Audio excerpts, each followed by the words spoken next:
Uma das criaturas que mais despertam fascínio durante toda a história da humanidade foram as serpentes.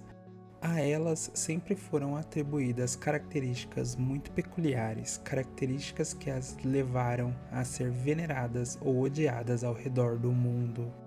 Na antiguidade, esse réptil em particular tinha diferentes significados: sabedoria, eternidade, reencarnação, espiritualidade, paixões e fertilidade.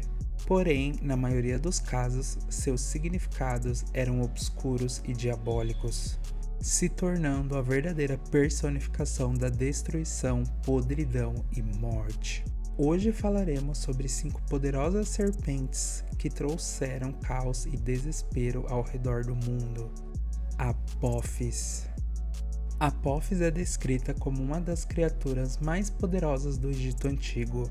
É considerada a personificação do caos, da destruição e do mal, sendo um dos inimigos mais fortes dos deuses e a rival principal do grande deus Ra. Podia ser encontrada nos últimos 12 portões do submundo, onde era o maior desafio de Ra. Um dos últimos grandes feitos de Ra foi prender Apófis nas profundezas do Duat. Algumas lendas sugerem que Apófis combatia o deus Ra ao cair da noite, juntamente com suas hordas de monstros, seus descendentes obscuros. Todas as noites o deus Ra destruía Apófis, que acabava sendo temporariamente morta e ressuscitava no dia seguinte, devido à sua natureza imortal. Os egípcios acreditavam que nos dias de eclipse, Apófis cobria a luz do sol, enquanto tentava destruir a barca de Ra, e por fim devorá-lo. Exatamente por isso, os egípcios temiam o eclipse acima de tudo, se tornando um momento decisivo no embate entre essas duas grandes entidades. Relatos dizem que Apófis era uma serpente gigantesca, tendo centenas de metros de comprimento. Sua coloração não destoa-se do amarelo terra, sempre estando acompanhada de hordas de demônios que em sua maioria têm fisionomia de serpente de fogo. Yamata no Orochi. Yamata no Orochi é uma criatura obscura da mitologia japonesa. Possuía 8 cabeças, 8 caudas e olhos vermelhos. Tinha musgo e árvores em suas costas. Era tão grande que ocupava 8 vales e 8 picos. Anualmente, Orochi exigia o sacrifício de 8 virgens. Um dia, uma das 8 virgens exigidas era a amada de Susanoo, que, revoltado com isso, lutou contra a terrível criatura. Sua verdadeira origem remonta a milhares de anos no Japão. Os deuses, feras e humanos conviviam na mesma terra. Os humanos ofereciam sacrifícios aos deuses, que em gratidão usavam seus poderes sobrenaturais para melhorar a vida dos seres mortais. No entanto, este equilíbrio era prejudicado quando Izanagi, o primeiro rei dos deuses, entrava em guerra com a sua mulher, Izanami. O sangue dos deuses mortos na guerra caía sobre a terra e envenenava as plantas que cresciam, contendo uma enorme força mágica negativa. Do fruto dessas plantas amaldiçoadas surgiam inúmeros demônios e criaturas do abismo. Yamata no Orochi, ou Grande Serpente de 8 Cabeças, foi uma das criaturas divinas que surgiram nessa época. Orochi amaldiçoou o mundo por muito tempo com sua presença e ordenou que fosse feito o sacrifício de 8 donzelas a cada lua cheia para satisfazer a sua fome. Se falhassem em cumprir o sacrifício, Orochi ameaçava destruir a terra. Os anos passavam enquanto as donzelas sumiam dos campos, até que só restou a princesa Kushinada a ser sacrificada para que o povo de Izumo fosse poupado. O deus Susanoo no Mikoto apareceu por aquelas terras nesta época. Foi amor à primeira vista, quando ele viu Kushinada aos prantos em sua janela.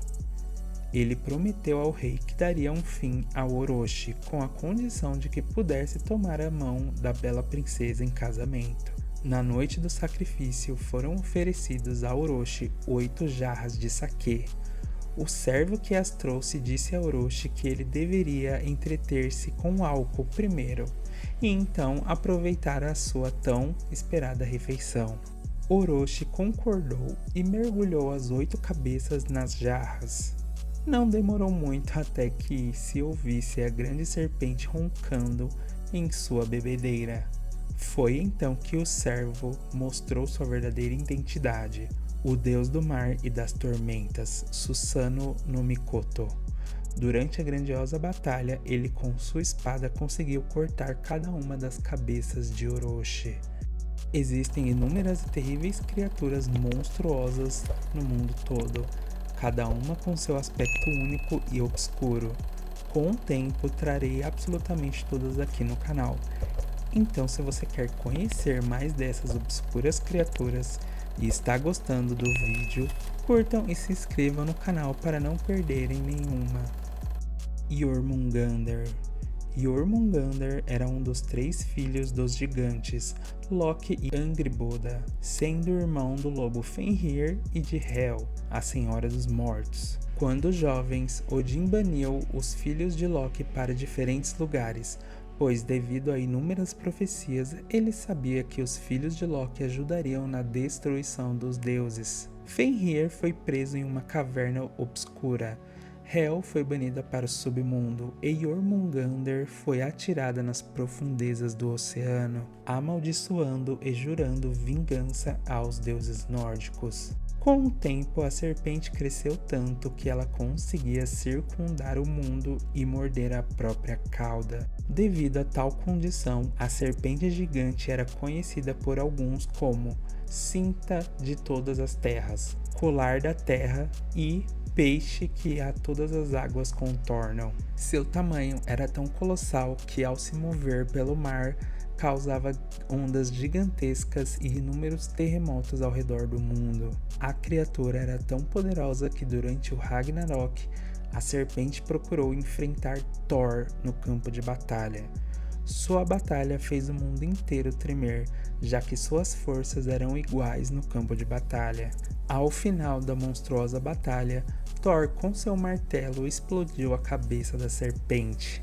A explosão liberou quantidades enormes de veneno no ar, que acabaram matando o deus nórdico, que devido a seu estado exaustivo, não conseguiu escapar da gigantesca nuvem venenosa. Boitatá. O primeiro registro que se tem do Boitatá é de 31 de maio de 1560, em um relato escrito pelo padre jesuíta José de Anchieta.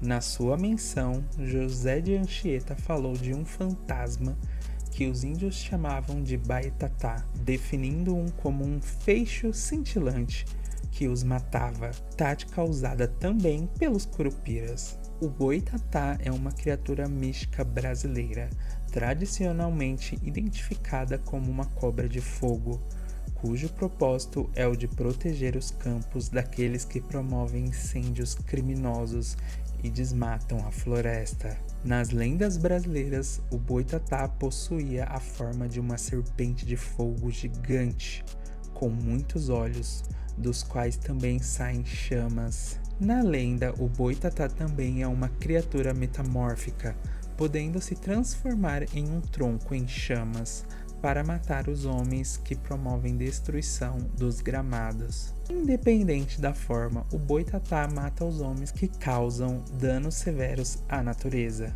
Algumas lendas sugerem que o Boitatá come os olhos dos animais maltratados que buscam se vingar dos seres humanos, acumulando muitos deles ao longo das eras, aumentando assim seu poder de destruição. Quetzalcoatl. Para os astecas, Quetzalcoatl era uma das serpentes emplumadas, um réptil voador, muito parecido com um dragão.